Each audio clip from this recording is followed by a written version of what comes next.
I know you started the Anti-Inflammation Institute. Well, all of it revolves around, there's two sides of, we think of, many diseases which are associated with inflammation, but there's two sides to inflammation.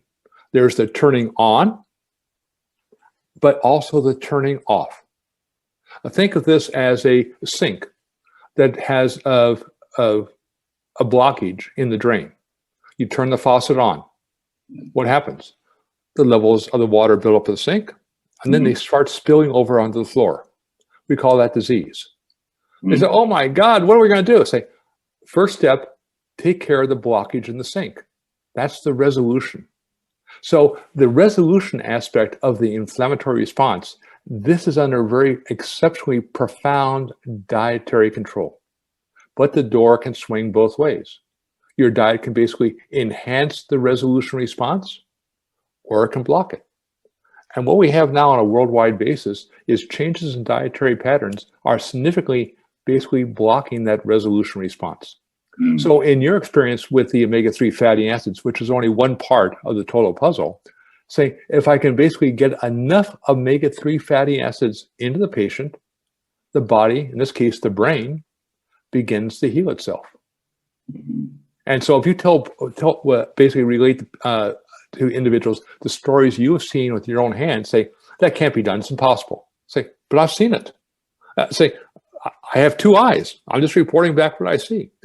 It can't be this simple. What's going on in the body is incredibly complex. And basically, there's the problem. What seems to be simple is complex. But once you understand the keys to how to use food as a drug, we go back to Hippocrates. That's what he also said. Treat your food as medicine. Treat your medicine as food. It's taken us 2,500 years to understand his wisdom in terms of new understandings of how food affects our hormones and how it affects the expression of our genes. And if you do this correctly, you can get the body to heal the damage caused by the injury. That is amazing. That is amazing. Food as a drug. What a concept. I can't help but think that these don't really paint the deeper picture. What is the common denominator? What is it that's common to all these people, all these individuals, that makes them more prone to having more severe forms of COVID-19 and dying from COVID-19? What are your thoughts? The common denominator is they're all inflamed. The complications of COVID-19 are due to basically an overproduction of inflammatory mediators. Now, we think of inflammation as, oh, that's the bad guy. Well, if we had no inflammation, we would not survive in this world. Without inflammation, we'd be a sitting target for microbes. Without inflammation, our physical injuries would never heal. But we had to turn it on, but then we have to turn it off. That's the other part of inflammation, the resolution.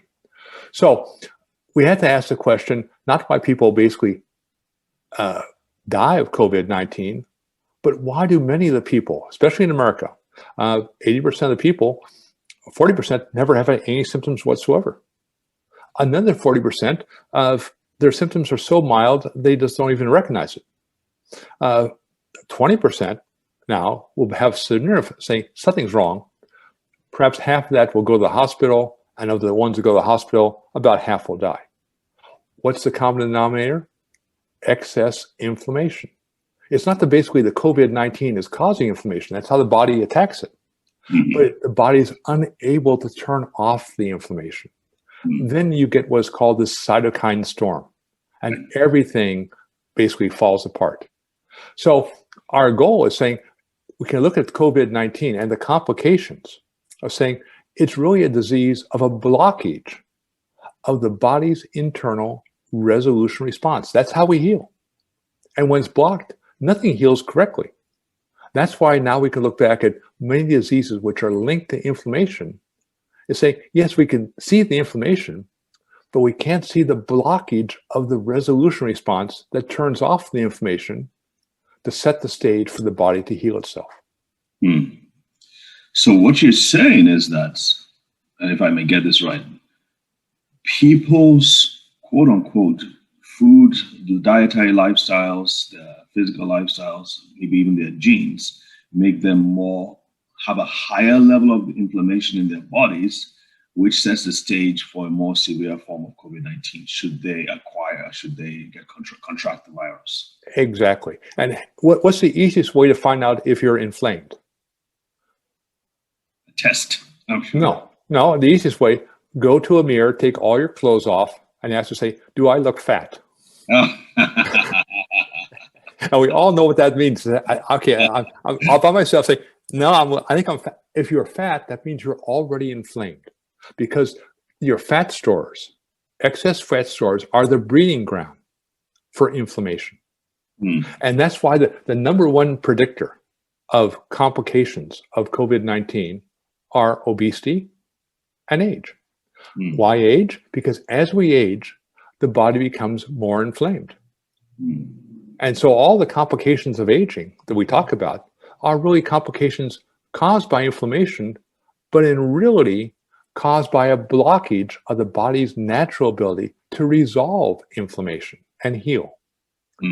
And so when you begin to look at this thing, all of a sudden, medicine's not that complex.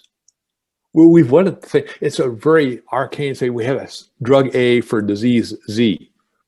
No, we just have to basically get the body to basically optimize the resolution response, which is under profound dietary control. Most people say, oh, but that sounds so boring. What's boring is being in a hospital on a ventilator. That's right. But the fact is, the data is quite clear. Actually, the most recent studies came out only about a week ago to say those who had higher levels of inflammation in their blood, about a 90% greater chance of dying from COVID-19, all things being equal. That's a paper that came out recently? Yes. Oh, I need to have that paper. We'll probably get that and probably publish it on our put it on our website. I'll send the copies to you. And right, so again, it's showing very clearly in the paper that as you reduce or increase the levels of these omega-3 fatty acids in your blood, mortality goes down dramatically. Now, is that all you can do? Oh, you can do far more. But the far more is, again, these other aspects of the diet, which is almost like a combination lock. A combination lock, you have to turn to the left to the right number, then to the right number, and then back to the left to the right number. And if you do, magically, the lock opens. But what if you have one of those numbers missing? The lock's not going to open. Right. And so we're really looking at food as is really a combination therapy. Like in cancer, we never use a single drug in cancer. That's right. You use multiple drugs. Likewise, you're using multiple food components because each one has within it the ability to basically change the hormones and, more importantly, change the expression of our genes that opens that combination lock to allow us to go in and basically reprogram the body's immune system.